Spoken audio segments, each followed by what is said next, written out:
Hello ನಮಸ್ಕಾರ, ಹೇಗಿದ್ದೀರಾ? ಎಲ್ಲ ಚೆನ್ನಾಗಿದ್ದೀರಾ? ಎಲ್ಲರಿಗೆ ನಾವು ಕರ್ನಾಟಕದಿಂದ ಎಲ್ಲ ಇಂಡಿಯಾ ಕಡೆಗೆ ನಮಸ್ತೆ. ಹೇಗಿದ್ದೀರಾ? ತುಂಬ ಚೆನ್ನಾಗಿದ್ದೀರಾ? ಇದು ಬೇಗ ನಾವು ಮಾತಾಡೋಣ. ಕೆಂಪೇಗೌಡ ಏರ್ಪೋರ್ಟ್ ಅಂತೆ. ಇದು ಸೂಪರ್ ಏರ್ಪೋರ್ಟು, ತಮಿಳ್ನಾಡು ಅಂತೆ. ಮೋದಿಜಿಯವರು ಓನ್ ಮಾಡಿಸಿದ್ದೆ ಸೆಂಟ್ರಲ್ ಗೌರ್ಮೆಂಟ್ ಅವರು. ಈ ಥರ ಏರ್ಪೋರ್ಟ್ ಇಲ್ಲಿ ವರ್ಲ್ಡಲ್ಲಿ ಇಲ್ಲ.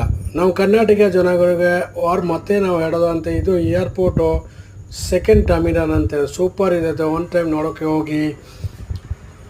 ಬಸ್ ಸರ್ವಿಸ್ ಆಗಲಿ, ಕ್ಯಾಬ್ ಸರ್ವಿಸ್ ಆಗಲಿ ಎಲ್ಲ ಚೆನ್ನಾಗಿ ಮಾತಾಡ್ತಾರೆ, ರೆಸ್ಪೆಕ್ಟ್ ಕೊಡ್ತಾರೆ, ಮರ್ಯಾದೆ ಅಂತ ಹಂಗೆ ಕೊಡಬೇಕು ಅದು ಕೊಡ್ತಾರೆ. ನಾವು ಎಲ್ಲರಿಗೆ ಅದೇ ಮಾತೇ ಹೇಳೋದು. ನಾವು ಕನ್ನಡಿಗರು ಒಂದು ಮಾತೇ ಒಳ್ಳೆಯದು ಹೇಳ್ತಾರೆ. ನಮ್ಮ ಊರಿಗೆ ಬಂದರೆ ಒಂದು ಕನ್ನಡ ಮಾತಾಡಿ, ಕನ್ನಡ ಜನ ಜೊತೆ ಇರಿ. ನಾವೆಲ್ಲ ಸಪೋರ್ಟ್ ಮಾಡ್ತೀನಿ. ಬೇರೆ ಸ್ಟೇಟ್ ಥರ ಇಲ್ಲ, ಈ ಥರ ಜೀವನ ಸಿಗೋದೇ ಇಲ್ಲ. ನಾವು ಹೇಳ್ತಾ ಇದ್ದೀನಿ ಎಲ್ಲರಿಗೆ ನಮಸ್ಕಾರ. ಬನ್ನಿ, ಆರಾಮಾಗಿ ಕೆಲಸ ಮಾಡಿ ಮನೆಗೆ ಹೋಗಿ.